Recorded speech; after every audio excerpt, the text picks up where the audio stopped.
Yes, akhirnya podcast Kolonian pertama bisa tayang juga Bu, Iya. dengan segala macam polemik, kegagalan-kegagalan. Mungkin karena hujan ya, juga. hari ini akhirnya podcast Kolonian bisa terbit, bisa kita tag, kita bisa ngobrol, dan ya walaupun ada suara hujan ya anggaplah jadi backsound buat teman-teman ngedengerin buat obrolan penanda kita. juga Zul. Ya. Mungkin kali ini akan lebih bagus lagi, lebih lancar lagi dari waktu usaha kita waktu bikin pertama kali ngambil gambar. Betul Bu.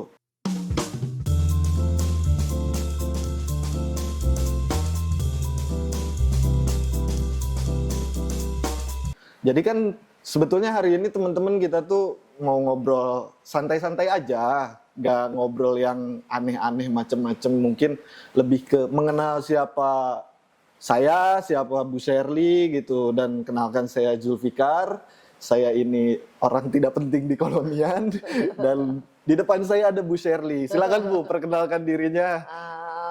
Saya juga kalau itu udah bilang orang nggak penting, apa berarti jadi saya orang penting di sini gitu sih? Harus Bu, biar balance, balance harus. Saya tidak penting, ya Ibu berperan yang penting ya. Oh gitu. Berarti sesuai dengan arahan Izul gitu ya kan, saya berarti orang yang cukup penting di Kolonian gitu ya Zul? Iya, ya teman-teman bisa lihat lah dari dandanannya. Saya cuma pakai kaos oblong, Bu Sherly di depan pakai dress, jadi teman-teman bisa menilai sendiri mana yang penting dan mana yang tidak penting. Ya itu karena pengaruh usia sebenarnya Zul, gitu ya kan? Kalau gitu saya masih muda Iya, ternyata. Ya, jadi Bu, hari ini kita ngobrol-ngobrol santai aja kali ya Bu ya. Iya. Kita ngebahas sedikit mungkin ya tentang Kolonian, karena kan teman-teman mungkin tahu Kolonian ya cuma dari sosial media, tahu dari ya postingan-postingan kita, atau mungkin dari kerabat-kerabat, atau dari akun-akun lain yang pernah ngomongin Kolonian kayak gitu ya. Kita obrolin dikit lah soal Kolonian. Kolonian itu tuh apa sih Bu sebetulnya gitu, dan kenapa Ibu ada di Kolonian, dan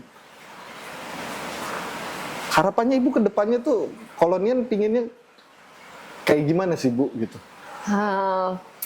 Sebenarnya kalau gimana awalnya ya kita barengan ya Zul ya, waktu itu kan istilahnya kan awalnya kita ngobrolin soal buku yang memang lagi saya susun gitu ya kan istilahnya kan, terus saya minta Izu untuk bantu saya gitu ya kan, terus kita lagi ngobrol gitu ya kan, terus ada ide mengenai tentang ya gimana penulis-penulis atau kalangan sastrawan di Bogor pada umumnya gitu ya kan. Ternyata saya juga dari obrolan itu saya tahu Izul ternyata lulusan dari sastra Indonesia, bener ya Zul ya? Insya Allah bener Bu. Insya Allah bener. Sastra Indonesia gitu ya kan. Jadi kebetulan saya juga dari dulu saya selalu punya minat yang besar dengan sastra, dengan tulis menulis gitu ya kan. Itu juga yang kenapa mempertemukan kita ya Zul ya waktu itu ya kan. Karena ya kita sama-sama punya perhatian yang khusus lah di sastra, di tulis menulis. Makanya kan saya bikin susun buku waktu itu gitu ya kan, karena saya minta tolong Izul ya waktu itu ya. Tapi Bu kan waktu pertama kali saya kenal Ibu ya, Ibu ini kan jadi donatur buku ke saya gitu waktu saya zaman kuliah dulu. Saya aja nggak nyangka dan nggak expect bahwa Ibu tuh tertarik sama dunia menulis. Iya. Yaitu Ibu kapan mulai tertarik dunia menulis, dan kenapa Ibu tertarik? Nah itu dia. Sebenarnya saya suka foto dan menulis. Tapi orang kebanyakan tahu bahwa Sherly itu punya talenta khusus di foto gitu ya kan. Hampir selalu kalau posting atau bikin karya pasti foto gitu kan. Jadi orang taunya saya sebagai fotografer. Tapi sebenarnya kalau nulis itu saya mulainya tuh sudah lebih awal lagi. Dari sejak saya SMP, SMA saya sebenarnya sudah senang nulis. kalau baca itu malah lebih awal lagi gitu ya kan, dari kecil memang sudah seneng baca gitu ya kan istilahnya, tapi mulai memberanikan diri menulis itu sebenarnya sudah mulai dari SMA gitu ya kan. Tapi saya nggak pede menunjukkan karya saya menulis itu, saya nggak pede gitu ya kan. Ada perasaan bahwa lebih aman untuk saya memperlihatkan ke banyak orang hasil foto saya daripada saya memperlihatkan hasil tulisan saya. Tapi Bu, kalau Ibu ada bahasa nggak berani atau nggak pede, berarti kan menulis itu sesuatu yang menantang ya Bu. Ya. Dan tingkat kesulitannya cukup lumayan. Betul. Apakah dulu Ibu di fotografi juga mengalami fase yang sama gitu, fase nggak percaya diri, terus nggak berani gitu kan? Apalagi di zaman sekarang, kayaknya setiap orang bisa foto kali ya Bu. Iya. Kalau dulu mungkin kita harus punya kamera tertentu untuk mendapatkan kualitas foto tertentu, atau paling nggak untuk bisa disebut sebagai seorang fotografer. Nah kalau sekarang kan kayaknya kita punya handphone yang spesifikasinya udah memenuhi standar aja kan kayaknya. Iya. Setiap orang udah Saya bisa ingat foto. sih waktu itu. Jadi waktu pertama kali saya serius pengen belajar foto, saya memang ikut kursus waktu itu gitu ya kan. Karena saya masih nggak terlalu paham dengan istilah teknis kayak aperture, speed, ISO segala macam. Jadi saya ikut gitu ya kan. Tapi sebenarnya juga sudah seneng foto dari dulu gitu. Cuman saya pengen ngulik lebih dalam aja lagi gitu ya kan, sampai ke soal yang teknis gitu ya kan. Nah waktu saya ikut kursus foto itu gitu ya kan, saya cuman berbekal kamera pocket gitu ya kan. Kamera pocket tuh kayak gimana Bu? Jadi ya kamera yang sudah otomatis aja gitu ya kan. Mungkin Kamera Fuji film? ya kayak gitu. Yang apa sih, saya nggak tahu dulu mereknya apa. Tapi mungkin udah jauh lebih advance HP kamera zaman sekarang ya gitu ya kan. Tapi kamera saku zaman saya dulu masih baru belajar, ya bener-bener mungkin kalau di fitur di kamera yang profesional tuh ya mungkin yang otomatis itu. Jadi nggak perlu pakai ngatur speed, ngatur aperture, udah jeglek aja gitu ya kan istilahnya. Yang penting gimana cara kita ngambil objeknya aja gitu ya. Nah terus semua temen saya yang ngambil kursus itu pakai kamera profesional. Kamera profesional tuh DSLR. Ya, yang sudah ada kayak ada fitur aperture berapa, ISO berapa, speed berapa gitu ya kan. Sedangkan di kamera saya nggak ada gitu ya kan istilahnya kan. Jadi di situ saya mulai tidak percaya diri gitu ya kan, karena merasa wah kok saya beda sendiri gitu ya kan.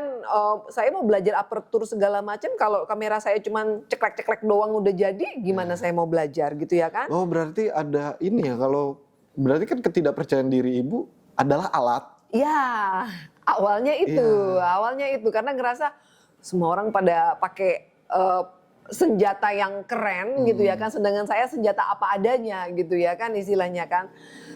Di situ mulai ketidakpercaya dirian saya gitu ya kan. Tapi waktu itu guru saya ya membesarkan hati lah gitu ya kan istilahnya, bahwa fotografi itu nggak semata-mata urusan teknis gitu ya kan. Jadi di situ saya mulai agak sedikit merasa percaya diri gitu ya kan, karena ngerasa bahwa kalau soal perspektif segala macam yang nggak tergantung dengan teknik-teknik yang tadi saya sebutin gitu ya kan. Saya ngerasa saya bisa saya cukup pede di situ gitu ya kan, dan ya ternyata ya itulah ya istilahnya ya yang saya lihat gitu ya kan, berangkat dari bahwa fotografi bukan semata soal teknis tadi gitu ya kan. Disitulah muncul kepercayaan diri saya dan kelebihan yang saya rasa yang saya punya waktu itu gitu ya kan istilahnya kan. Jadi kalau misalnya berandai-andai gitu ya kan, kalau saya misalnya diminta Bu kasih kita nasihat nih, misalnya ada yang baru mau belajar fotografi ke saya gitu ya kan, saya akan bilang gitu ya kan bahwa kamu bisa menghasilkan karya yang bagus itu nggak tergantung dari tools yang kamu punya gitu ya kan, tapi memang perlu ada yang dipelajari gitu ya kan. Berarti sebetulnya alat itu nomor kesekian kali ya Bu? Iya. kalau saya tangkap nih, apakah perlu kita belajar terlebih dahulu terhadap alat? Kita mempelajari alatnya. Misalnya saya punya kamera nih, tapi ya sekadar punya aja gitu. Saya nggak explore kamera saya, terus ya kebutuhan kamera saya pun misalkan cuma buat ya foto-foto keluarga, foto-foto liburan kayak gitu yang memang nggak saya proyeksikan buat jepret-jepret aneh-aneh gitu loh, Bu. Nah, apakah saya mesti mendalami si teknis kameranya dulu atau lebih dulu mempelajari perspektif? Kalau ke teknis berarti pasti kita udah dibatasin duluan kan, karena berarti oke, kita punyanya apa nih, alatnya apa gitu ya kan, dan itu nggak semua orang bisa sama kondisinya gitu ya kan. Kalau saya pribadi, saya kan lebih gampang kalau mulainya dari perspektif gitu ya kan, karena dari orang itu dulu gitu ya kan istilahnya, jadi nggak tergantung alatnya gimana, nggak tergantung sama sesuatu yang di luar diri si fotografer. Semuanya ada di dalam diri fotografer itu. Perspektif itu kan berarti kan punya masing-masing kan. Saya akan lebih seneng membantu mengarahkan atau ngulik dari sisi itu gitu ya kan. Dari sisi si fotografernya ada dulu sendiri, bukan ke alat.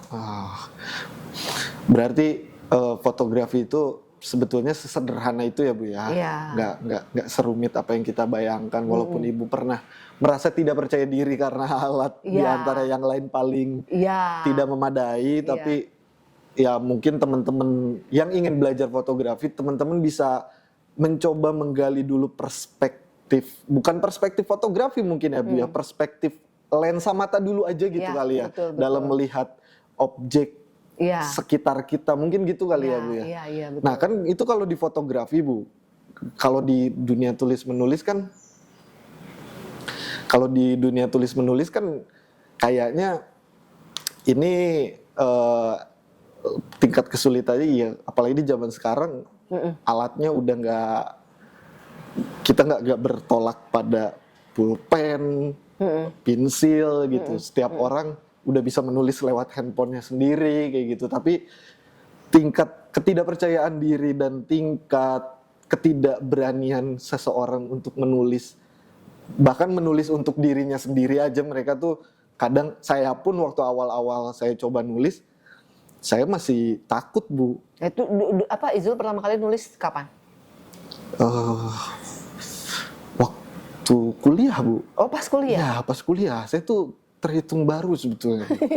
Terhitung baru waktu kuliah. Saya waktu kuliah tuh bukan karena tugas, tapi saya kan sebelum masuk sastra itu tuh kuliah di jurusan lain. Oh, jurusan apa nih kalau kita boleh tahu nih? Ilmu komputer, Bu. Jurusan ilmu komputer. Jadi Izul ini teman-teman ternyata adalah hampir jadi sarjana komputer. Iya, hampir saja. Hampir saja. Ya, lalu? Terus saya tuh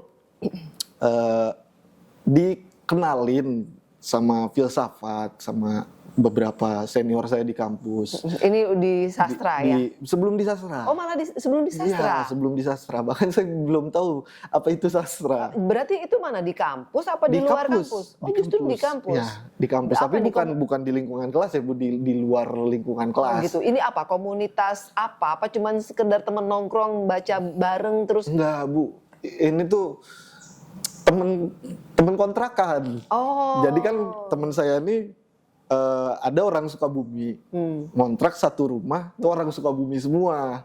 Iya. Wah, ini kayaknya agak berbau kesukuan ya. Iya. Jadi mereka tuh memang tetangga gitu loh, Bu. Di rumah di Sukabumi itu tuh. Mereka tuh satu daerah lah kayak gitu. Kalaupun ada yang nggak satu daerah, itu tuh misalkan si A tuh temennya si B, nah si B ini tuh satu daerah sama si C, jadi diajak bareng gitu buat ngontrak supaya harganya lebih murah biasanya. Gitu. Nah itu tuh saya ngontrak satu rumah, dan karena yang ngontrak di situ tuh ada berbagai macam angkatan, dan waktu itu tuh angkatan saya yang paling muda, jadinya mau tidak mau saya terlibat perkumpulan dengan angkatan-angkatan tua, angkatan-angkatan di atas saya, dan ada ya di luar anak sastra, ada anak hukum waktu itu tuh, ada anak ekonomi gitu. Nah, saya tuh diperkenalkan filsafat dari situ. Saya mulai tertarik gitu sama filsafat karena bukan nggak perlu mikir tapi nggak perlu ngitung. Oh gitu, karena nggak perlu ngitung. Nggak perlu ngitung. Oke. Nggak perlu gitu. Kita bisa ngomongin filsafat dari A sampai Z gitu, tapi kita nggak perlu 1+1 berapa sih, 2+2 ini berapa hubungannya sih? dari teman-teman yang ngenalin filsafat ini dengan menulis tadi gimana ceritanya? Nah, jadi setelah itu saya mulai coba-coba bukan nulis ya, tapi bukan nulis yang dalam teks yang panjang gitu, kayak nulis singkat-singkat tuh, kayak nulis kutipan. Oh, kutipan. Apa Petikan kayak quotes gitu iya, kan? kayak quotes Bu. Nulis kutipan kayak saya habis baca apa, terus saya habis merenung di mana gitu. Saya habis melakukan apa. Kalau itu merasa feel-nya enak nih gitu. Saya menyusun kutipan-kutipan yang saya simpen sendiri dan ketika saya buka lagi sekarang tuh menjijikan. Kok gue dulu nulis begini ya? Kok gue nulis begini, kok gue nulis kayaknya semua ini, dulu kalau gitu. boleh nambahin ya, kayaknya semua tulisan-tulisan awal-awal kita tuh kayaknya menjijikan semua deh. Iya, Bu. Saya juga punya perasaan. Kalau kita yang nilai sendiri kayaknya iya deh, Bu. Iya, Bakal benar, menjijikan. benar. Tapi mungkin kalau nanti suatu saat itu jadi nilai yang tidak terhingga ya, Bu. Dan ada orang lain yang baca, mungkin itu akan bernilai tinggi kali ya, Bu. Mungkin orisinil barangkali ya Oh istilahnya ini nih ya. cikal bakal si Jul bisa jadi seperti ini. Oh ini dari sini nih gitu. Padahal itu bagi saya menjijikan gitu. Gitu. Nah dari situ tuh saya mulai coba nulis dan saya ada di fase yang malu, Bu. Malu dan takut buat ngasih tulisan saya bahkan ke orang terdekat. Nah itu saya yang bedain foto sama menulis Jul, gitu ya kan. Kalau foto saya nggak ada beban untuk menunjukkan hasil foto saya ke orang lain. Tapi kalau saya menunjukkan tulisan saya gitu ya kan, saya ada beban gitu. Karena kayak saya seperti memperlihatkan diri saya sejelas-jelasnya ke orang lain gitu ya kan. Saya seperti memberikan saya sebagai target terbuka gitu loh. Seolah-olah seperti itu tuh Zul. Mungkin kalau tulisan saya sih berasumsi karena tulisan berbahasa ya Bu, berbahasa umum ya verbal gitu. Bahasa teks gitu. Dan itu tuh dipahami sama semua orang. Jadi mungkin itu yang jadi kita takut. Saya malu gitu, saya takut karena orang langsung ngerti apa yang saya maksud. Iya, jadi kayak ya itu tadi kita kayak bikin diri kita seolah-olah kayak target mudah. Iya. Itu sangat nggak nyaman mungkin karena kita biasanya mungkin ya karena merasa insecure ya gitu kan. Kalau di foto kan nggak begitu Zul gitu ya kan. Tapi kalau di tulisan kita bener-bener karena menurut saya ya saya kalau menulis ya syarat utamanya buat saya itu kan berarti harus saya juga enjoy menikmati tulisan itu gitu ya kan. Dan saya hanya bisa menikmati tulisan itu kalau tulisan itu jujur. Dan itu yang menurut saya perlu keberanian yang besar sekali gitu loh kan istilahnya, bahwa saya akan jujur dan orang lain akan melihat saya apa adanya gitu ya kan. Iya, jadi kalau saya sih ngelihatnya kalau nulis itu ya kita punya ketakutan dihina kali ya. Iya. Ketakutan. Oh lu ternyata begini gitu ya kan. Anjing tulisan lu semenjijikan ini gitu. Itu kan ya harus kita akui ya Bu. Itu ngebikin kita yang tadinya lagi semangatnya buat nulis dengan kalimat-kalimat yang tidak suportif seperti itu tuh ngebuat kita down. Cuma ya nggak ada salahnya juga, kita perlu mendengar langsung memang apa yang jadi penilaian orang terhadap tulisan kita gitu. Cuma ya memang susah gitu. Ya kalau misalkan teman-teman mau nge-share tulisannya ke teman lain atau ke kerabat, ke keluarga gitu. Mesti dijamin itu adalah orang yang terpercaya. Nah, Izul sendiri gimana tuh abis bikin itu yang tadi quotes-quotes itu terus ada sempat ditunjukin ke orang lain? Sempet Bu. Sempet ke orang terdekat saya, ya jangan ke orang terdekat banget lah ya gitu, yang takut menyakiti hati kita nantinya jadi Pati Rosidi Bu. Oh ya, semuanya bagus. Semuanya bagus nanti kita jadi kabur, kita nggak tahu ini tuh kita udah ada di titik mana sih gitu. Beneran bagus KW1 apa KW2 gitu. Ya, dan ya ini kan persoalannya agak sedikit berbeda ya Bu ya antara ya persoalan untuk memulai dan berkenalan, menekuni dari si proses fotografi sama menulis itu gitu. Nah, kemarin ini kan kita sempat menyelenggarakan Kolonian punya festival, Bu. Di Kolonian punya festival itu kan sempat ada diskusi foto, Bu. Kan itu pakai buku fotonya Ibu tuh, yang Rada Bolo dan Kabani. Nah, kita ngundang juga Mas Seno Gumira untuk ngobrolin perspektif fotografi dari sudut pandang kesastraan mungkin atau sedikitnya filsafat gitu. Itu Ibu bisa share sedikit gak ke kita? Nah, itulah ya, menurut saya itu kebanyakan fotografi selalu dibahas dari sudut pandang teknis gitu ya kan istilahnya. Jadi yang bersifat sangat teknik fotografi gitu ya kan. Padahal kan foto juga sebenarnya storyteller gitu ya kan istilahnya gitu. Istilahnya bagaimana kita menceritakan sesuatu lewat media foto gitu ya kan istilahnya kan. Jadi waktu kemarin itu kita bikin KPF, terus kita bikin, kalau menurut saya termasuk terobosan ya kemarin itu ya Zul. Maksudnya gini, bahwa kita membawa diskusi tentang fotografi tapi dibahas dari perspektif sastra. Itu yang menurut kita kita sendiri belum pernah merasa mendengar ada event yang serupa dengan itu, benar nggak sih Zul? Selama saya hidup sih saya belum pernah. Ya itu tadi saya juga mau konfirmasi karena saya pun gitu ya kan hampir nggak pernah menemukan ada diskusi foto yang dari sudut pandang sastra gitu ya kan. Dan itu sebenarnya sudah ada sejak lama dan sempat kita juga ya diskusi ya. Tapi menjadi trigger begitu suatu hari yang saya jalan-jalan ke pos blok itu, terus ketemu bukunya Mas Seno ya, yang kalau nggak salah itu hasil riset atau tesis Bu. Tesis ya? Tesis S3-nya kalau. Tesis S3-nya. S2 apa tesis tuh? Iya, Mas Seno gitu ya kan. Berarti kalau lihat dari situ kan memang itu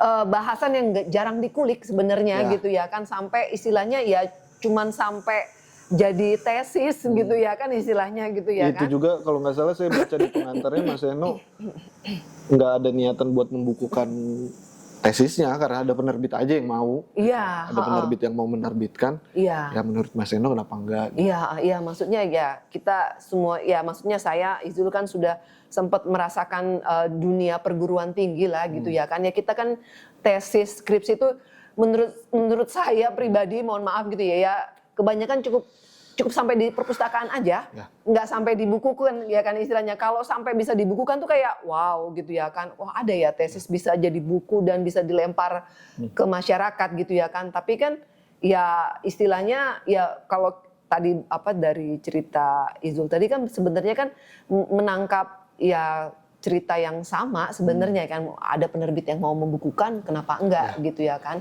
Tapi ya itu tadi mungkin juga istilahnya barangkali ya istilahnya yang akhirnya jadi acara itu gitu ya kan, mungkin juga dari sudut pandang Mas Seno juga ini mungkin sesuatu yang jarang gitu ya kan istilahnya gitu ya kan.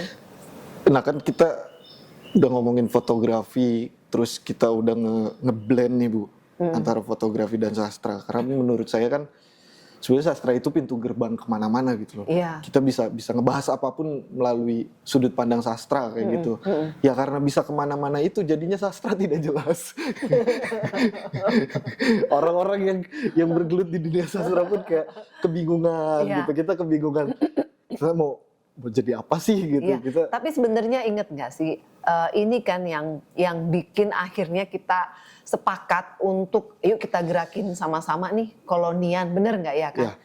Itu istilahnya diskusi panjang tentang itu yang melatari kita akhirnya pikir kenapa sih sastra nggak bisa harusnya dia bisa cair kemana-mana toh. Tadi kan Izul bilang justru karena kemana-mana jadi nggak jelas gitu ya kan istilahnya. Dan harapan kita kan dengan Kolonian kita mungkin bisa memberi sesuatu yang berbeda barangkali ya Zul ya. Nah, Ibu menganggap penulis itu profesi atau bukan Bu? Harusnya profesi ya. Syarat menjadi profesi itu kayak gimana sih Bu? Ya harusnya bisa mencukupi ya. Karena, bisa menghidupi. Ya karena saya cukup ragu lah ya Bu. Maksudnya ya secara teknis itu profesi gitu, tapi secara faktanya kan masih banyak penulis yang sulit hidup dari profesinya kayak gitu, dan Iya. ada banyak hal yang mungkin nggak berjalan atau yang mungkin cuma segelintiran orang aja yang merasakan manfaat dari dunia kepenulisan gitu. Dan kayak sekarang kan kita kan di Kolonian punya visi mau menampung penulis-penulis pemula yang mau mencoba menulis, terus kita mau mencoba memberi ruang buat mereka supaya gak itu aja gitu, gak jadi naif gitu loh. Bukan banyak sering orang-orang tua bilang regenerasi, ayo lahirkan penulis baru, tapi yang mendominasi masih mereka gitu.